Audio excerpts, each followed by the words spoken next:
vazhdojmë tutje dhe sigurisht që është koha në këto momente të flasim me të ftuarin e parë për ditën e sotme. Dhe sigurisht që kemi përzgjedhur që edhe gjatë kësaj jave cillim nxënës, cillim student të ndryshëm, të cilët do të na regatojnë emisionin tonë, meqenëse se të rinjt janë e ardhmja e vendit dhe luajnë një rol të madh në shoqërinë dhe na duhet padyshim mendimi i tyre se çka mendojnë dhe sa në të vërtet ato kanë kushtet mjaftueshme për të shkolluar, sa shteti ju ofron atyre kushtet dhe sigurisht që në këtë rast kemi zgjedhur një mysafire pak më speciale për të mos folur pikërisht vetëm mbi këtë çështje, por për të folur edhe për të arriturat e saj individuale. Sidoqoftë nuk do të shpalos detaje më tepër, do të ju lej që të vazhdoni dhe të na ndiqni dhe sigurisht që të informoheni rreth asaj që ne do ta bisedojmë në studio në këto orë të hershme të mëngjesit. Është Dhurata Alia, një nxënëse në shkollën e mesme Zeflush Marku dhe sigurisht që eseja e saj është përzgjedhur si eseja më e mirë. Do të flasim më detajisht. Përshëndetje, mirëmëngjesi. Faleminderit për ftesë. Faleminderit që je zgjuar herët, e di që nuk e ke probleme që nëse je nxënëse dhe sigurisht që zgjohesh për në shkollë, por sidoqoftë është kënaqësi kur ke përzgjedhur që të zgjohesh herët dhe të ballafaqohesh me kamerat. Mendoj se është një mënyrë produktive për të filluar ditën me kamera, mendoj, para kamerave për të shpalosur mendimet e mia rreth çështjeve të ndryshme, mendoj jo vetëm që jap mendime, por gjithashtu edhe mësoj nga të tjerët, siç është nga dy vajza kaq të bukura. Faleminderit shumë, është kënaqësia jona. Je nxënëse në shkollën e mesme Zeflush Marku. Zakonisht ne marrim mendimet e nxënësve studentëve sepse na intereson ajo dhe sadopak duam që dim se sa janë të vetëdijshëm rreth asaj se sa shteti ju ofron kushte për të shkolluar në të vërtetë. Dhe në këtë rast, çfarë mendimi keni ju personalisht?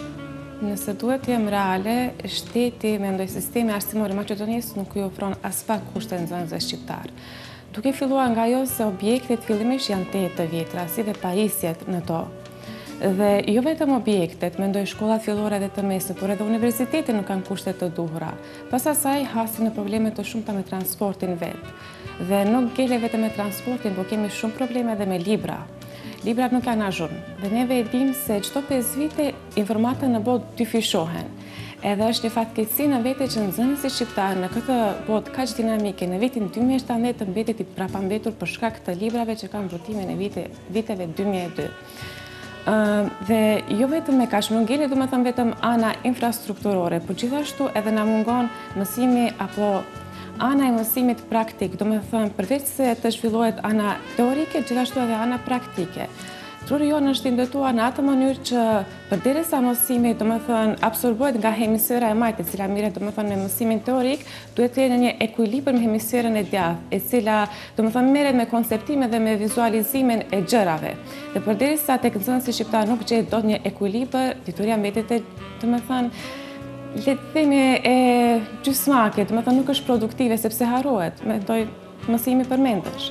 Edhe kjo është faktikisht zgjedhja që bëjnë nxënësit shqiptar, sepse nuk gjejnë dot të një zgjidhje tjetër. Sigurisht është për të ardhur keq me të vërtetë në gjendjen të cilën e kemi ne në përgjithësi për arsimin në fjalë dhe sigurisht më bëj qefi kur të paktën jemi të vetëdijshëm ose jeni të vetëdijshëm mbi këtë gjendje të cilën e kemi.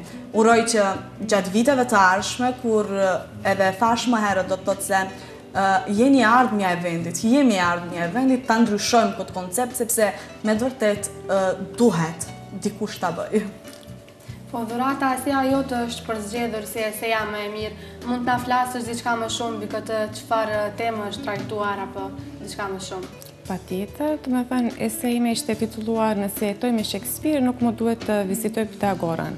Çështja që e trajtoj në këtë ese faktikisht është domethënë sistemi mangët arsimor, pasojat që vijnë nga ky sistemi mangët arsimor, si dhe mungesa e profesionalizimit apo profilizimit të nxënësve pasi kryen shkollimin fillor. Unë jam gjithmonë e mendimit se psikologët në një farë mënyrë duhet sa më shpejt të mobilizohen dhe mendimin e organeve kompetente të ndërmarrin dhe ta zhvillojnë këtë projekt, le të themi, testimin domethënë e aftësive apo potencialeve të nxënësve që fshihen brenda tyre. Unë jam vetë dëshmitare asaj se nxënësi mendoj bëhet maturant dhe ende është në dilemë rreth asaj se çfarë të zgjedhë për të studiuar. Edhe kjo është fatkeqësi në vete, përderisa e ka arritur në moshën 18 vjeçare dhe ende nuk din se çfarë don, atër kjo është domethënë vetëm si pasojë e sistemit të mangët arsimor. Pas asaj domethënë edhe bota dinamike apo tregu i punës nuk po kërkon njerëz me dituri të përgjithshme. Kërkon njerëz me dituri konkrete dhe neve e kalojmë 12 vite në shkollë duke mësuar për gjëra që faktikisht nuk do na shërbejnë në të ardhmen. Po, fatkeqësisht. Sidoqoftë ke pasur do të thotë konkurrencë nëse mund të themi, sepse ato nuk janë konkurrentët e tu, por janë miq, shokët e tu, por në një farë mënyrë ju keni garuar për diçka dhe në këtë aspekt ne e quajmë si konkurrencë në një farë fjale. A beson që ishte një konkurrencë e fortë mes eseve dhe në realitet, a mendoje se do ta përzgjidhnin si esed më të mirë të ëndën? Atëherë, konkurenca po që ishte e fortë, edhe unë dua gjithmonë të quaj ata eseistët që konkuruan në këtë konkurse të lartë, të gjithë janë fitues. Përderisa ndanë kohën t'i hedhi mendimet e tyre në letër, ata gjithmonë janë fitues, sepse kanë dhënë diçka nga veta dhe jo, nuk kanë ngelu vetëm ata duke absorbuar nga të tjerë, sepse ajo nuk është, po që është një gjë e dobishme, mirë po jo aq sa edhe kjo tjetra. Unë nuk e prita atë shumë, mendoj shpesh se ti mi ishim 50-50, e dija që mund të fitoj, kam potencialin për të fituar mirë, por nuk do isha përfaqësuar nëse dikush tjetër do ta merrja. Po le të themi se këtë herë më buzëqeshi fati mua. Sigurisht. Dhurata, ke shoqëri edhe i një ato nga sa afërmi, sa mendon që të rinjët në përgjithësi janë aktiv dhe duan të punojnë? Se përket aktivitetit, mendoj se nuk janë të mjaftueshëm aktiv. Ka dhe nga ata nxënës të cilët janë aktiv, ndërmarrin, domethënë marrin pjesë në projekte të ndryshme, mirë po mendoj si pasojë për kufizimeve nga shoqëria, prindërit apo vetë sistemi arsimor, ata në një farë mënyrë hezitojnë në shpalosin e mendimeve të tyre, ndërsa për vullnetin, se përket vullnetit janë shumë të vullnetshëm për punë. Unë gjithmonë e shoh se janë të gatshëm, edhe ata të cilët nuk kanë mbase sukses të shkëlqyeshëm apo të mirë në shkollë, gjithmonë janë të gatshëm të japin një kontribut të saktuar për ndonjë gjë që ata mund ta bëjnë.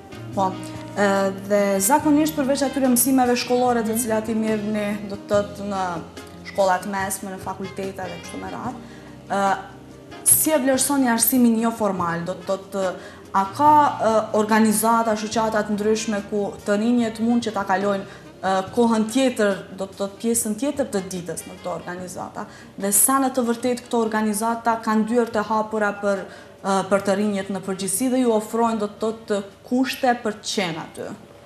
Unë mendoj se fati na buzëqesh në këtë aspekt, edhe pse të pakta ka nga ato organizata, madje edhe një pjesë e njërës prej tyre, flas për Unionin e Nxënësve Shqiptar, dhe kjo organizatë, më konkretisht kryesia e kësaj organizate gjithmonë i kanë dyert të hapura për çdo nxënës. Jo vetëm që luan rolin një dëgjuesi tepër të mirë, por gjithashtu nuk heziton edhe në të ndihmuarit e nxënësve përderisa ata kanë ndonjë ankesë rreth sistemit arsimor apo thjesht kanë ndonjë mendim për një projekt i cili do të jetë i dobishëm dhe i fytshëm për shoqërinë. A mendon që nga ana tjetër të rinjt janë këmbgolës dhe ngrisin zërin kundër të drejtave që ju mohohen? Atëherë unë kësaj pyetje dua t'i përgjigjem me fjalinë fëmia është pasqyrë e prindit. Prindërit, atëherë kur ishte protesta e testimit ekstern, askush nuk e pa të arsyeshme të dalë dhe të ngrejë zërin e tij kundrejt këtij projekti të dështuar. Mirë po, përderisa prindërit janë okej me këtë sistem arsimor, me këtë sistem të mangët arsimor dhe nuk e shohin testimin ekstern si problem, edhe pse ka nga ata prindër të cilët e kanë ngritur zërin, kundrejt kësaj gjëje që nuk është as pak e fryqshme, të rinjt nuk e ngrin aq sa duhet. Sikur hezitojnë edhe i frikojnë asaj se pasoja që çka do t'i pret më pas. Edhe po shpresoj që me kalimin e viteve do përmirësohet edhe kjo, sepse tashmë si thamë edhe më herë ka organizata të cilat i marrin parasysh mendimet të rinjve dhe nuk do jetë problem. Po. Dhurata.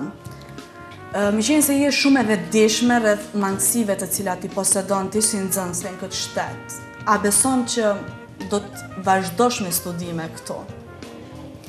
Njëra prej ëndrave të mia më të mëdha është të vazhdoj studime në shtetet perëndimore. I kam shumë lakmi, sidomos Finlandën. Nëse jeni të informuara, Finlanda në vitin 2020 do i heqë të gjitha lëndët. Edhe vetëm kur e lexova këtë informatë, thash unë duhet të jem aty, unë duhet të shkoj aty dhe të studioj të lëndë për të cilën jam e krijuar. Mirë, po nuk u befasojmë edhe nëse ngelim këtu, sepse dihet rrugët e jetës gjithmonë kanë dëshirë të na befasojnë në një mënyrë apo tjetër. Mirë, po lutem që të vazhdoj jashtë. E diçka, nëse në të ardhmen do të shmanget kjo idea jote për të shkuar jashtë, sigurisht në Finland, mendoje atë pozitivitetin që vendi tonë i duhet njerëz të mirë, i duhet një ardhme e cila do të mbjellë, do të fidane të reja dhe do të hap frute të reja këto. Do ta bëjnë në një farë mënyre jetën këtu në vendin tonë që të ndryshojë disa gjëra, të cilat me të vërtetë janë të pakapshme për ne. Patyshim, edhe mendoj se pasi të kryej studimet do kthehem këtu, sepse edhe prindërit nuk kanë qejf të më mbajnë larg. Mendoj se do jap shumë kontribut shoqërisë dhe besoj se do e arri. S'ka dyshim aty. Dhurata, si mendon për teknologjinë, me qenë se je e re dhe je pjesë e kësaj bote, apo e përdoren të rinjt jashtë mase? Teknologjia është diçka relative, domethënë varet nga vetë personi, nga vetë ai personi i cili e përdor teknologjinë. Unë si shembull do e marr veten. Unë mendoj se teknologjia është mundësia më e mirë që jepet një nxënësi apo thjesht njeriu të shekullit 21. Përderisa e përdor për të kërkuar informata të reja, për të parë se çfarë po ndodh në botë, ajo po që është e dobishme. Mirë, po përderisa të mungon vetë kontrolli, atëherë ke marrë fund, sepse gjithçka që është e tepruar do të sjellë, domethënë dëm, qoftë ajo edhe vetë leximi apo edhe vetë ushqimi, gjithçka që është e tepruar do të sjellë dëm. Është domethënë diçka, është si një fakt. Pas asaj mendoj se profesorët e informatikës sadopak duhet të mbajnë disa ligjërata për dëmet që vijnë nga valët, domethënë si Wi-Fi edhe telefonat, domethënë celularët apo smartphone, siç e quajmë ne. Padyshim, unë kam prindin të cilin e marr rastin ta përshëndes dhe faktikisht të dy prindërit japin shumë kujdes kësaj çështje. Para se të na thonë natën e mirë, ata shkojnë edhe i fikin ruterin, thotë ka dalë se nuk duhet t'i mbani telefonat afër sepse gjatë xhumit, domethënë duhet të rigjenerohen qeliza dhe valët e Wi-Fi le të themi nga dalsojnë këtë proces të rigjenerimit të qelizave.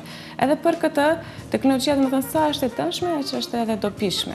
Një mënyrë mjaft e mirë nga prindërit e tu, i përshëndesim edhe ne dhe besojmë që gjithë prindërit e tjerë të cilët po na ndjekin këto momente, do ta marrin këtë, do të thotë si një këshill nga prindërit e dhuratës, dalni ruterat para se të flani, po, që edhe fëmijët tuaj të flajnë qetë. Sigurisht që ke hapësirë të madhe të shokëve të miqve, në përgjithësi me qenë se jenë shkollë, jashtë objektit shkollor, në shtëpi ose kujtë me çfarë. Sa i sheh ata me libra në dorë, duke shfletuar një libër? Tani, të lexosh është një term i gjerë. Sa për të lexuar, i falenderoj me Facebookut e statuseve të tij, lexojnë të rekos. Mirë, po puna është se çfarë ata lexojnë në të vërtetë. Unë mendoj se nuk janë të lexuar, aq sa duhet. Unë për vete nuk mund të kaloj ditën nëse nuk shfletoj s'paku 10 faqe të një libri, sepse e di që përderisa lexoj, unë edhe shkoj në një botë krejtësisht tjetër ku mund faktikisht të marr shumë gjëra të cilat më vonë do të më shpijën në një sukses me nivel botror në jetë. Të rinjt nuk janë të vetëdijshëm për këtë, edhe mendoj se këtu duhet të marrin përgjegjësinë prindërit, sepse siç kam thënë edhe më herët, fëmia është lexues apo bëhet lexues në prehërin e prindërit. Po. Dhurata, më intereson, si e sheh veten ti pas disa viteve? Unë jam një njeri që udhëhiqet nga emocionet pozitive. Dhe përderisa një njeri udhëhiqet nga emocionet pozitive, nuk mendoj se ka nevojë të brengoset për të ardhmen. Padyshim që kam shumë vetbesim, edhe e di se sa kam potencial për të ndryshuar gjërat në vendin tim. Edhe ti thjesht që pas disa viteve do jam aty ku dua të jem, thjesht në majet e suksesit. Vërtet do të arrish majet e suksesit, me qenë se përmende do të thotë mendimin pozitiv, nga ku në një libër të lexuar strategjia e të menduarit, do të thotë aty flet shumë mirë se njeriu mund t'i arrijë qëllimet e veta nëse ka mendimin pozitiv. Sigurisht çdo gjë që merr dhe bën në jetë duhet të ketë një destinacion. E kam përmendur edhe emisioneve të tjera, por do ta përmend edhe sot. Njëjtë sikur për shembull merr ndonjë udhëtim për shkuar diku dhe sigurisht që e ke biletën në dorë, e din destinacionin ku duhet të shkosh, e din sa të holla duhet t'i harxhosh, me qenë se nëse harxhon pa limit, atëherë mund që të ngelesh i urritur, e kryen misionin atje dhe kthehesh, duhet të kesh një qëllim. nëse më vetë se je nisur me atë qëllim pozitiv që të shkosh edhe ta kryesh punën, do të del gjithçka e suksesshme. Edhe në jetë duhet të kesh do të qëllimet dhe padyshim që të kesh mendimin pozitiv se njëherë në jetë do të arrish atë që dëshiron.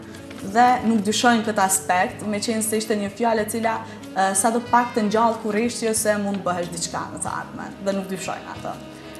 Dhurata, faleminderit që ishe pjesë e emisionit tonë dhe besoj që do të takojmë edhe herëve të ardhshme apo jo.